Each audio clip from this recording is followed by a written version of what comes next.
Nesse vídeo, a gente vai ver os componentes da casa de bombas para sistemas automáticos de proteção contra incêndio. Seriam os sprinklers, um parque de tanques ou water spray, por exemplo. E nesse vídeo, a gente vai se embasar na NPR 16704 e na NFPA 20. Lembrando que todas as imagens ou textos que vocês virem em moldura azul, quer dizer que foram retiradas dessa norma. E as imagens e textos que estiverem em moldura vermelha, quer dizer que foram retiradas dessa norma. Agora, esse vídeo pode ser usado para hidrantes? Veja que a NBR 16704 fala que as bombas de incêndio nessa norma são indicadas para o suprimento de líquidos para sistemas automáticos, ou seja, aqueles que se acionam sozinhos. Já os sistemas de hidrantes, ela fala que pode ser usado neles, porque o sistema de hidrante é um sistema manual, que precisa de operadores para ir lá e ativar o sistema e combater o fogo. Quando a gente olha na NFPA 20, já é um pouco diferente o escopo. Aqui vai falar que vai tratar sobre a seleção e instalação das bombas para fornecer líquidos para redes privadas de proteção contra incêndio. Então engloba os dois, tanto o sprinkler, que é a proteção automática, quanto a proteção manual. Aqui, além disso, ele fala que esse documento vai tratar do fornecimento de líquido. Vai falar sobre a sucção da bomba, sobre a descarga da bomba, os equipamentos auxiliares, o fornecimento de energia, como que esse fornecimento de energia tem que ser montado. Vai falar sobre bombas elétricas e bombas a diesel para combate a incêndio e também bombas movidas a vapor. E vai falar sobre os testes de aceitação e de operação. Então a gente pode ver que a NFPA 20 é muito mais completa do que a NBR. Aqui estão a maioria dos componentes da casa de bomba. A gente vai procurar falar da maioria deles e entender um por um. Lembrando que aqui na NFPA, ela deixa clara na descrição da figura que isso daqui é um arranjo para uma bomba de carcaça bipartida em que possui sucção positiva. Só um detalhe é que a NFPA não recomenda que você faça sucção negativa, que seria o reservatório abaixo da linha de sucção da bomba. Seria o reservatório aqui embaixo. Ela não recomenda isso. Ela recomenda sempre que você tente colocar o reservatório em sucção positiva. O primeiro componente que a gente vai ver vai ser a placa anti-vortex. Seria essa peça aqui que é instalada dentro do reservatório. Veja que na NBR ela fala que a placa anti-vortex sempre tem que ser instalada paralela ao fundo do tanque, conectada a uma curva de 90 graus de raio longo na extremidade do tubo de sucção. Aqui está o tubo de sucção, em que, conectado na extremidade dele, a gente tem uma curva de 90 graus de raio longo. E aqui no final, a gente tem a placa anti-vortex. Lembrando que a placa anti-vortex, como a gente pode ver aqui, ela sempre tem que ser instalada paralela ao fundo do tanque. Ela sempre tem que ser instalada assim, paralela ao fundo do tanque. Porque eu já vi casos em que a placa anti-vortex foi instalada assim, perpendicular ao fundo do tanque, e isso faz com que ela perca a finalidade dela. Aqui a gente pode ver um exemplo, quando a gente não tem uma placa anti-vortex instalada, e aqui está o tubo de sucção, veja que causa a criação de redemoinhos, no caso, porque aqui vai entrar ar e vai chegar lá no rotor da bomba e pode causar cavitação. Aqui é só uma imagem a fim didático. Essa tubulação está para baixo e essa tubulação aqui está para cima. Então, eu só coloquei essa imagem aqui para vocês entenderem de qual redemoinho que eu estou falando. Porque aqui o redemoinho é muito maior e aqui o redemoinho é menor. Mas só que o problema aqui é a entrada de ar na tubulação, que a gente tem que evitar ao máximo. Agora, falando das dimensões mínimas dessa placa aqui. Veja que na NBR fala que tem que ter dimensões de no mínimo 2 vezes o diâmetro do tubo de sucção. Então, vamos considerar o seguinte cenário. Imagina que esse tubo de sucção tem um diâmetro de 200 milímetros. Então, 2 vezes esse diâmetro vai dar 400 milímetros, ou seja, 40 centímetros. Então, a largura e o comprimento dessa placa aqui vai ter que ser 40 por 40 centímetros, que é 2 vezes o diâmetro. Agora, Tanto a NBR quanto a NFPA, ela não especifica o formato dessa placa aqui, porque eu sei que existe tanto esse formato retangular quanto o formato circular. Então, como a norma não especifica qual formato que tem que seguir, a gente pode escolher um dos dois. Lembrando que para o formato circular, a placa anti-vortex ela vai ter que ter um diâmetro mínimo de 2 vezes o tubo de sucção. Então, aqui no caso, teria que ser 40 centímetros também, a dimensão mínima. Agora, a gente tem que olhar também a distância em que essa placa vai ficar em relação ao fundo do tanque. Que aqui, na NBR, ela fala que tem que ter uma distância mínima de altura, né, de no mínimo 150 milímetros do fundo do tanque. Então, essa altura aqui, ela tem que ser no mínimo 150 milímetros, ou 15 centímetros. Mas quando a gente vai olhar na NFPA 20, ela traz uma regrinha mais detalhada. Porque, veja, ela fala assim, ó, o mínimo vai ser metade do diâmetro da tubulação de sucção ou 6 polegadas, que é aproximadamente 150 milímetros. Então, na NFPA, a gente tem um mínimo de metade do diâmetro da tubulação de sucção ou os 150 milímetros. A gente vai ter que pegar a distância, né, o comprimento que for maior nesse caso aqui. Então, assim, nesse caso aqui, que a gente usou uma tubulação de 200 milímetros, em relação à metade do 200 milímetros, né, que vai ser 100 milímetros ou os 150 milímetros, aqui ele fala, ó, whichever is greater. Então, é o que for maior.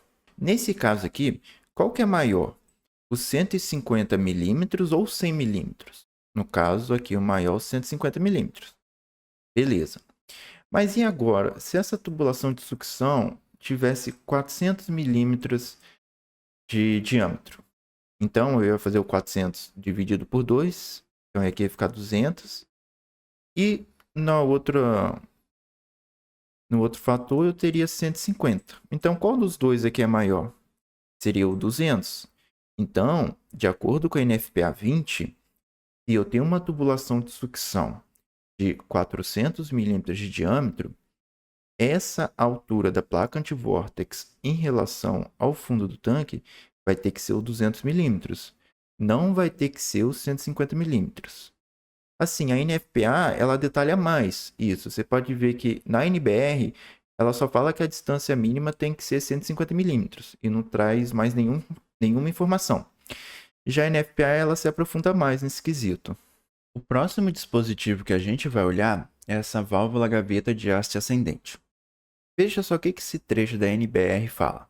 Que nenhuma válvula de controle, além da válvula gaveta de haste ascendente, deve ser instalada na tubulação de sucção a até 15 metros do flange de sucção da bomba. Esses 15 metros aqui é 15 metros de tubulação linear. Então, considerando o flange da bomba, a gente vai ter que contar uma tubulação de 15 metros para a gente poder instalar uma válvula de controle que não seja essa daqui, uma válvula de gaveta de haste ascendente. Por quê? Vamos lá.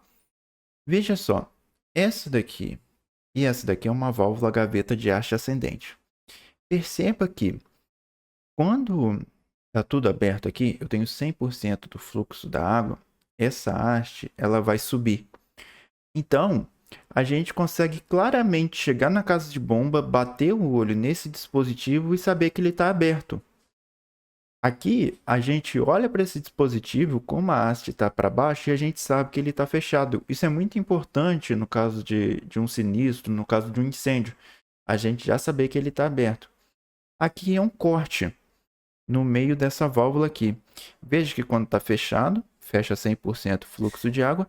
E quando ela está aberta, ela permite que a água passe livremente. Não tem nenhum obstáculo para impedir que a água continue. É o caso dessa outra válvula de controle aqui, chamada válvula borboleta. Lembrando que essa válvula borboleta, eu tenho que instalar ela após 15 metros de tubulação linear. eu não posso instalar essa válvula borboleta aqui antes, próximo da bomba. Por quê? Porque veja que aqui, quando ela está aberta, ela ainda tem essa aleta aqui, que atrapalha o fluxo da água. E aí, o que que essa aleta gera? Essa aleta aqui, ela vai gerar zonas de baixa pressão dentro da tubulação. E essas zonas de baixa pressão vão gerar bolhas de vapor. Essas bolhas de vapor, ao chegar no rotor da bomba, elas vão implodir. Então, vai acabar ocasionando cavitação na bomba. E isso é um problema, a gente tem que evitar isso a todo custo. Então, essa válvula borboleta, a gente não pode instalar próximo da bomba. Somente instala após 15 metros de tubulação linear. Já essa válvula gaveta de haste ascendente, como é falado na norma, eu posso instalar próximo da bomba. Lembrando que tanto a NBR quanto a NFPA, ela obriga que seja instalada uma válvula de gaveta de haste ascendente na tubulação de sucção da bomba, que é justamente para fechar e talvez para dar manutenção na bomba de forma mais fácil. Um outro detalhe que a gente só encontra na NFPA 20, não tem na NBR, é esse item 416521. E aqui ele fala que essa válvula da sucção, ela tem que fechar em no mínimo 5 segundos a partir da posição que ela esteja totalmente aberta. Então vamos ver esse caso aqui. Aqui ela está totalmente aberta. Vai chegar o operador e vai começar a girar essa manivela. Na velocidade máxima, essa manivela tem que demorar pelo menos 5 segundos para fechar totalmente. Por que isso? Por que ela tem que demorar um pouco para fechar? É justamente para evitar o golpe de ariete. Se essa haste aqui desce de forma abrupta, de forma súbita, vai causar um golpe de ariete aqui que vai possivelmente danificar a tubulação a montante. É por causa disso que a gente tem que ter um fechamento suave nisso daqui, que é para evitar que ocorra danos na tubulação a montante. Agora, olhando esses dois dispositivos aqui, esses dois são chamados de acoplamentos flexíveis. E qual que é a função deles? A função deles é de diminuir a vibração na tubulação. Porque quando a bomba for acionada, ela vai gerar vibrações. Então a gente instala dois acoplamentos flexíveis para justamente diminuir essa vibração e fazer com que a bomba funcione da maneira mais suave possível. Lembrando que, caso seja instalado o acoplamento flexível para diminuir essas vibrações, o ideal é instalar dois, no mínimo dois. Porque se instalar só um, as vibrações não diminuem de maneira acentuada, então acaba perdendo a eficácia. O ideal é instalar dois ou mais. Agora, a gente também pode diminuir essas vibrações utilizando a junta de expansão, que vai existir ela metálica e vai existir ela em borracha. O ideal é instalar da metálica, porque a de borracha ela vai ressecar com o passar do tempo e aí vai gerar vazamentos. Tanto a NBR quanto a NFPA, elas não proíbem a instalação da junta de expansão de borracha. Ela não proíbe, mas só que o ideal é não colocar. Agora aqui a gente pode ver no isométrico a junta de expansão instalada, logo a montante da bomba. Como ela é maior, ela vai conseguir absorver melhor as vibrações. Então, basta instalar somente uma unidade da junta de expansão, que vai diminuir consideravelmente as vibrações. Já o acoplamento flexível repetindo, a gente tem que instalar no mínimo dois. Se instalar só um acoplamento flexível, não vai ter a eficácia necessária do sistema. E aí pode ocasionar vibrações e pode ocasionar problemas. No slide anterior, a gente viu sobre os dispositivos que a gente usa para diminuir a vibração. Agora, a gente vai olhar o cuidado que a gente tem que ter na hora dessa tubulação passar por uma parede. Veja só o que diz tanto a NBR quanto a NFPA. Ela diz que a gente tem que deixar um espaço de pelo menos 50 milímetros maior do que a tubulação. Esse espaço é entre a tubulação e a parede. Então, por exemplo, assim, se essa tubulação de sucção tem 25 centímetros de diâmetro, eu vou ter que fazer um buraco nessa parede aqui de pelo menos 30 centímetros. Se essa tubulação tem 30 centímetros de diâmetro, eu vou ter que fazer um buraco de pelo menos 35 centímetros de diâmetro. Por que que isso acontece? A gente pode olhar nessa imagem dessa casa de bombas aqui, que não foi feito o buraco aqui. Não existe um vazio entre a tubulação e a parede. E qual o problema que isso gera? Quando a bomba começar a funcionar, pode ser que gere vibrações. E aí, como isso daqui está colado, essa tubulação não vai conseguir trabalhar, ela não vai ter folga. Então ela vai vibrar ainda mais e isso pode ocasionar problemas na bomba. Quando a gente coloca o vazio aqui, a tubulação tem espaço para vibrar, tem espaço para mexer. E aí diminui os possíveis danos que podem causar na tubulação. Lembrando que é o seguinte, caso a casa de bombas precise ter resistência ao fogo, é necessário preencher esse espaço aqui com material vedante que seja flexível e que também tenha resistência ao fogo.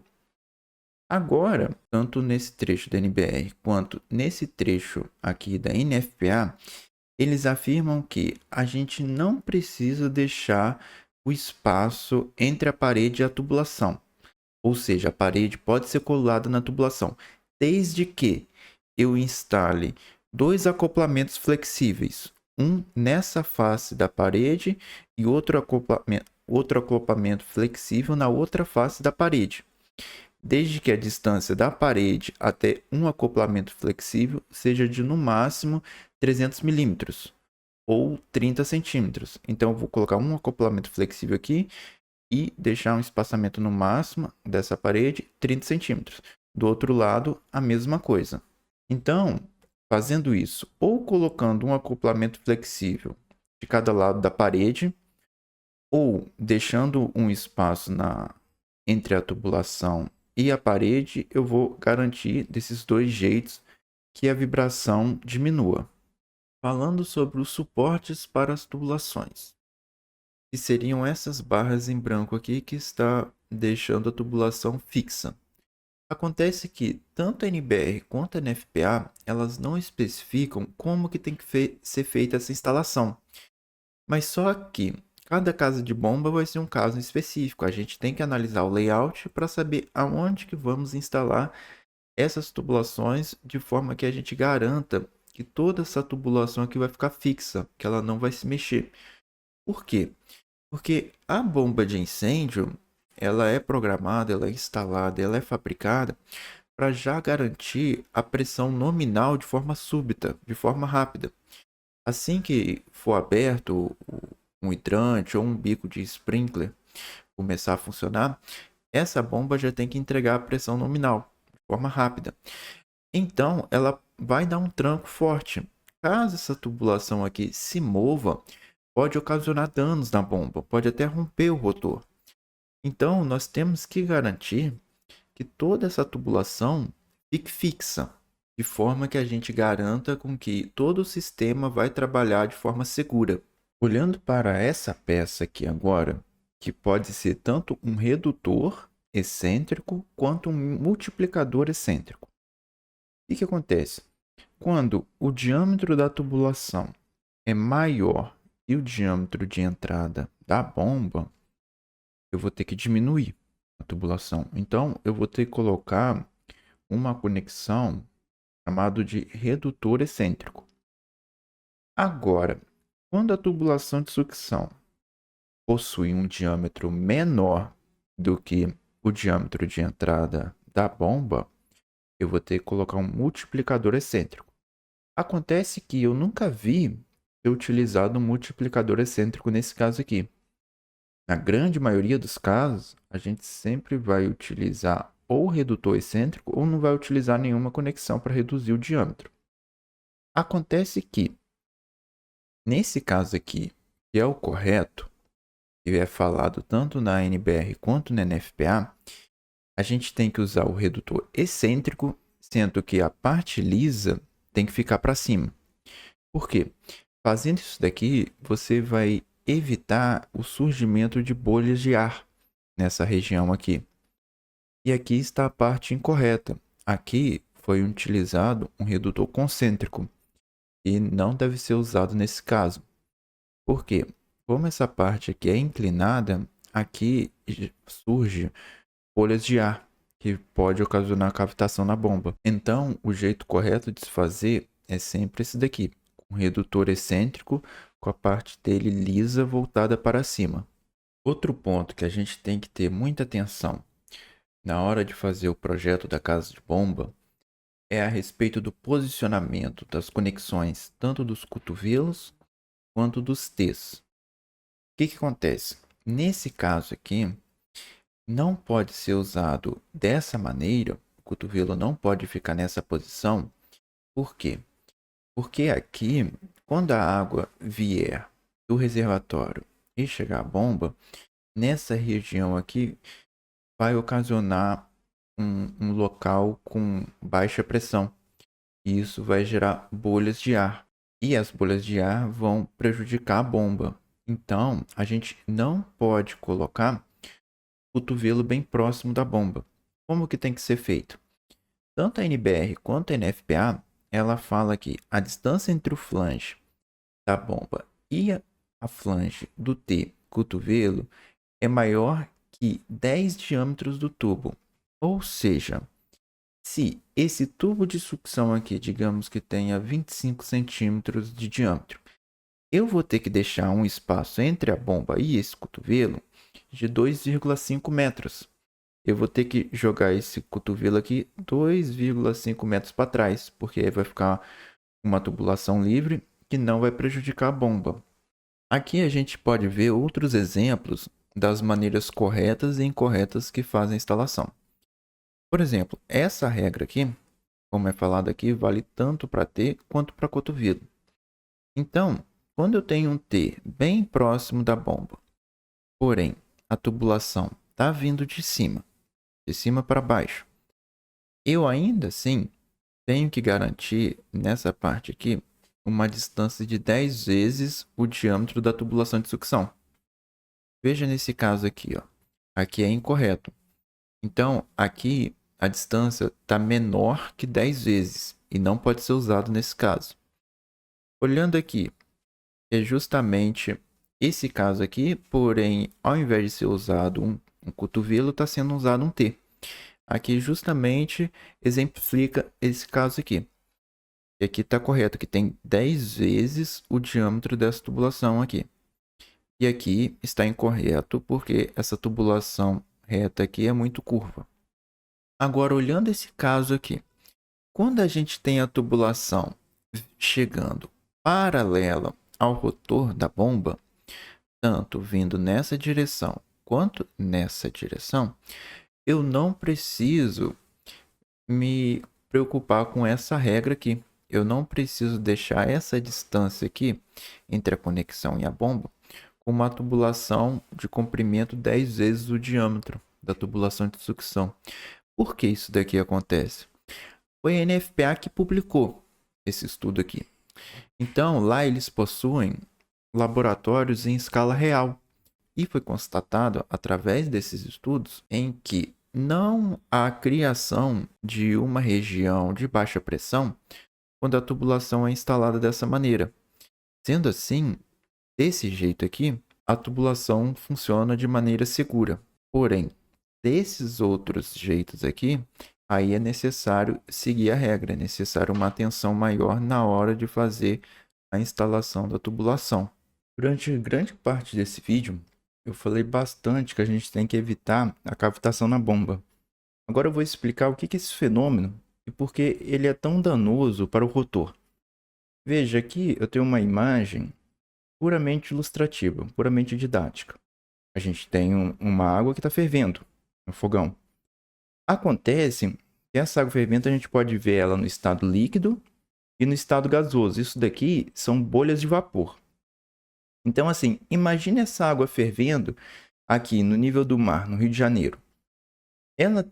No Rio de Janeiro, a gente tem uma pressão atmosférica de 1 atm, que é o equivalente a 760 milímetros de mercúrio, que é equivalente a 1 bar. Então, para essas condições de pressão, a água, para atingir o ponto de ebulição, tem que atingir 100 graus Celsius. Agora, se a gente pega esse mesmo recipiente e leva lá para o topo do Monte Everest, Lá a gente tem uma pressão atmosférica menor, que corresponde a 0,3 atm ou 240 milímetros de mercúrio. Então, nessas condições de pressão, a água, para aparecer essas bolhas de vapor, ela vai ter que atingir uma temperatura de 72 graus Celsius. Quando atingir essa temperatura, nessas condições de pressão, vai aparecer bolhas de vapor. Agora, imagina a situação em que a 20 graus Celsius a gente consiga alcançar uma pressão de apenas 15 milímetros de mercúrio. Então, como nessa condição aqui aparece bolhas de vapor, se a gente atingir essas condições aqui, a gente também vai conseguir alcançar bolhas de vapor no líquido, na água. E como que a gente consegue todas essas condições aqui? Ocorre essa condição de baixa pressão no tubo de sucção da bomba, que dependendo de como que for feita essa sucção, vai aparecer bolhas de vapor a 20 graus Celsius. Esse 20 graus Celsius é a temperatura ambiente, na casa de bombas, por exemplo. Então, com o ambiente a 20 graus Celsius e uma determinada situação em que haja dentro do tubo de sucção essa pressão bem baixa, vai aparecer essas bolhas de vapor, como a gente pode ver aqui. E uma das condições para surgir essas bolhas de vapor é quando ocorre o estrangulamento da seção, ou quando ocorre uma restrição, em que, nesse local aqui, com a restrição, a velocidade do líquido vai aumentar. Então, com o aumento da velocidade, ocorre o aumento da perda de carga, ou o aumento da perda de pressão, como a gente pode ver nessa fórmula aqui da equação da Darcy-Weisbach, que veja, com o aumento da velocidade, a perda de carga ou perda de pressão também vai aumentar. E veja, com a perda de pressão, ou seja, a diminuição da pressão, a gente volta nesse caso aqui. A pressão daqui para cá diminuiu. Então, com a diminuição da pressão, há um maior favorecimento, a maior probabilidade do surgimento da bolha de vapor. Então, a gente consegue ver a relação dessa fórmula da Darcy em relação ao surgimento das bolhas de vapor. Por quê? Com o aumento da velocidade, e aqui vai ocorrer o aumento da velocidade, vai aumentar a perda de carga, ou seja, vai aumentar a perda de pressão. Meio confuso isso, mas ou seja, vai diminuir a pressão. Então, quando a velocidade aumenta, a pressão diminui. Com a pressão diminuindo, há maior probabilidade de surgir essas bolhas de vapor na tubulação. Outro jeito de surgir ou aumentar essas bolhas de vapor seria na utilização de um cotovelo próximo do rotor da bomba. Veja aqui, a água está vindo no regime laminar e ao passar pelo cotovelo, aparece um monte de velocidade diferente, como que a gente pode ver aqui. A parte em vermelhinha é onde tem as maiores velocidades e a parte em azul é onde tem as menores velocidades. Aqui é uma imagem ampliada. Então perceba que haverá um aumento da velocidade em alguma região da tubulação. E aqui, posteriormente, vai surgir as bolhas de vapor, que é o que demonstra que ao passar pelo cotovelo, ao aumento das bolhas de vapor. Então a gente pode ver que o cotovelo próximo do rotor da bomba vai gerar bolhas de vapor e caso haja o estrangulamento na tubulação de sucção, também vai ser favorável para gerar bolhas de vapor. Deixando claro que essa imagem utilizada é apenas para fins didáticos. Eu só coloquei ela para mostrar o surgimento das bolhas de vapor no tubo de sucção. As bombas de combate a incêndio raramente tem mais de um rotor. E aqui, como tem 2 rotores, essa bomba aqui não é utilizada para combate a incêndio. Aqui a gente pode ver o que acontece depois de milhares de bolhas de vapor estourar na região de alta pressão da palheta do rotor. Veja que essa região aqui foi toda corroída. Esse fenômeno aqui é chamado de pitching, ou esburacamento das palhetas do rotor. Além disso, outro fenômeno que a cavitação pode causar seriam barulho e vibração quando a bomba é ligada. Também tem o caso de alteração no desempenho da bomba e pode levar até a falha total da bomba, que é o que aconteceu nesse caso aqui. Perceba que houve o rompimento do rotor da bomba. Aqui, as bolhas de vapor foram tão fortes, houve tanta vibração, que acabou ocorrendo a quebra do rotor. É claro que eu tenho que fazer uma observação. Provavelmente, não foi somente as bolhas de vapor que ocasionaram esse problema aqui. Lá no começo da apresentação, eu falei que a gente tem que procurar manter a tubulação de sucção fixa, de forma que ela não se movimente. Nesse caso aqui, provavelmente, pode ter ocorrido a movimentação da tubulação de sucção.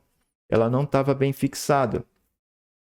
Então, se somar os dois fenômenos da cavitação e o balanço da tubulação de sucção, pode ocasionar esse problema aqui. Agora, a gente pode ver aqui também que tem uma válvula borboleta instalada próximo ao rotor da bomba.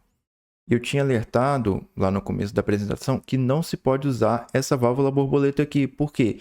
Porque ela não fica 100% aberta. Aqui a gente consegue entender o que está acontecendo. A água vem de um regime laminar e ao passar por essa palheta, que é a mesma que essa daqui, acaba gerando diferentes gradientes de velocidade. E aqui vai gerar o surgimento de bolhas de vapor. Veja, aqui é uma parte em 3D da tubulação, em que ao passar pela palheta, aqui a gente pode ver uma partezinha dela, após a água passar pela palheta, vai gerar diferentes gradientes de velocidade. E isso vai gerar as bolhas de vapor. Olha, no vídeo de hoje foi isso daqui. Caso queira entrar em contato, a gente está à disposição para te ajudar. E eu vou dividir esse vídeo em diversas partes, porque senão ele vai ficar muito grande, vai ficar muito maçante. Então é isso daí. Dá like, compartilha, copia e cola e até o próximo vídeo.